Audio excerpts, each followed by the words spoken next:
ဘောလုံးသမိုင်းတွေကအံ့ဖွယ်ကမ်းဘက်၅ခု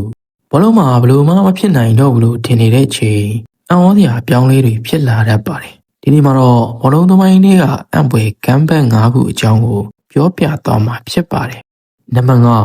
2019ခုနှစ်ကဘာစီလိုနာနဲ့ PSG တို့ရဲ့ချန်ပီယံလိဂ်ဒုတိယကျော့ပွဲစဉ်မှာပထမကျော့အဝေးကွင်းမှာ၄ခုပြတ်နဲ့ရှုံးနိမ့်ထားခဲ့တဲ့ဘာစီလိုနာအသင်းဟာအင်္ဂလန်မှာ88မိနစ်အထိ3ဂိုးတကူပဲရှိပါသေးတယ်နောက်ဆင့်တက်နိုင်မှုဆိုရင်ဘာစီလိုနာအနေနဲ့နောက်ထပ်3ဂိုးတောင်လိုအပ်နေသေးတာပါ88မိနစ်နောက်ပိုင်းမှာတော့နီမာက2ဂိုးသွင်းခဲ့တယ်လို့ဇာဂျီရိုဘတ်တိုက2ဂိုးသွင်းခဲ့ပါတယ်6ဂိုးတကူဆိုတဲ့ရလဒ်နဲ့ဘာစီလိုနာတို့ချန်ပီယံလိဂ်နောက်တစ်ဆင့်ကိုတက်လှမ်းသွားနိုင်ခဲ့ပါတယ်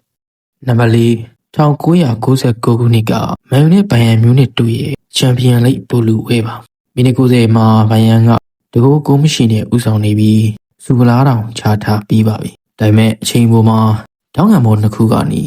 ရှာလင်ဂန်နဲ့ဆိုရှာတို့ကတယောက်တကူစီတွန်းနိုင်ခဲ့ပြီးနှစ်ခုတကူဆိုတဲ့ရလဒ်နဲ့အနိုင်ရကယူနိုက်တက်တို့ချန်ပီယံဖြစ်သွားခဲ့ပါတယ်နံပါတ်3အစ္စတန်ဘူရဲ့အံ့ဖွယ်ည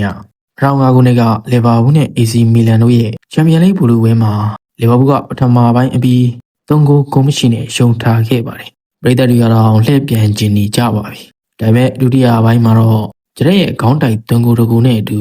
6မိနစ်အတွင်းချီပါကို3ဂိုးပြန်သွင်းနိုင်ခဲ့ပါတယ်ပယ်နယ်တီမှာတော့လီဗာပူးတို့အနိုင်ရကချန်ပီယံလိဂ်စူပလာကြီးကိုစုခူးသွားနိုင်ခဲ့ပါတယ်နံပါတ်2စပိန်အသင်းလေးဒီပို2004ခုနှစ်ကပထမအကျော့မှာ၄ဂိုးတကူနဲ့ AC မီလန်ကိုရှုံးနိမ့်ထားတဲ့စပိန်အသင်းလေးဒီပိုဟာ